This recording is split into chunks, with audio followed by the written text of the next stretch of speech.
So mao ni ang mga galon guys, kuwang pa ni og 8 kay 22 ni tanan. Daghan kayo ni siyang galon na guys. Kuha pa sa akong kauban. Ang janitor dito sa building sa akong boss. Na guys. Wato-wato na to guys.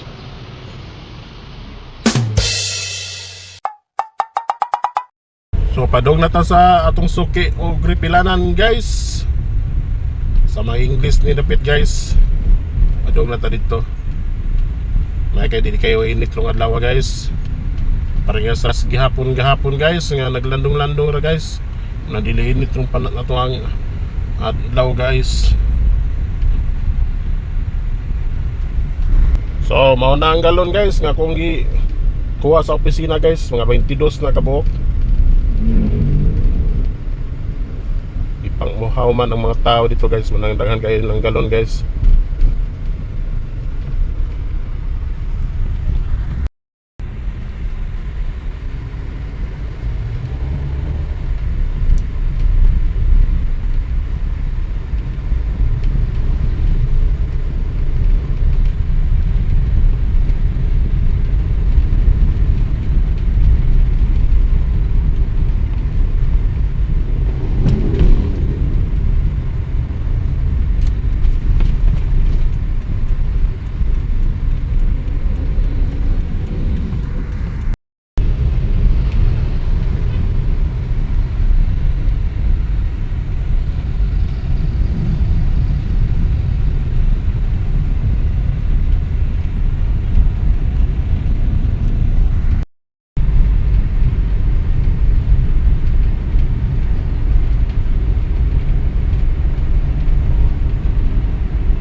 Pindot ko diragyan sa Birama guys kay way traffic guys.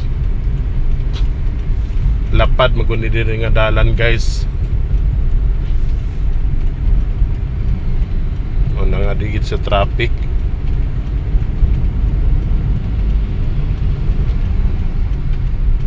Labang man stiyo guys.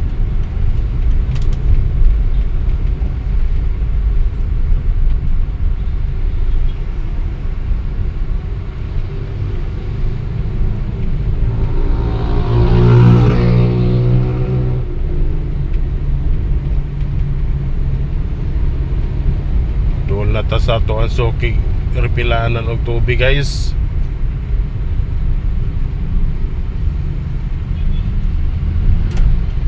Signal nata guys, kay doon nata.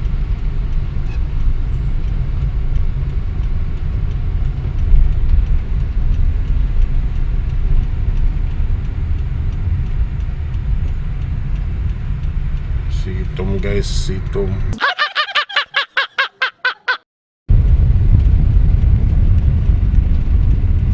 Ko na ta guys kay malami guys.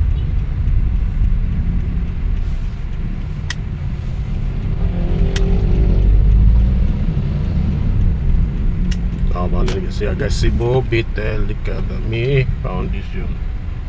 Nadirpilanan ng tubig guys. Dali guys, malami siya guys. Sus daghanan ng gaparipil guys. Wato-wato kita ni guys. Pabalik na ta sa opisina guys. Ato nang yato ng galon guys. Malas kay guys kay naiusa nga nasakol sa akong galon nga daan guys. Huwag kabantay ang nag-refill o siguro nahatag to niya sa lain ang usa na ko nga galon. Sige lang. Ang bago guys nahimong daan na hinuan. Lang guys. Saraman sad.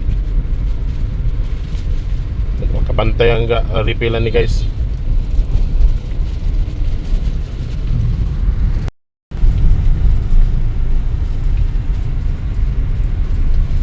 Ni init na yun guys, ganina landong kayo ganina guys. Karon init na yun anda.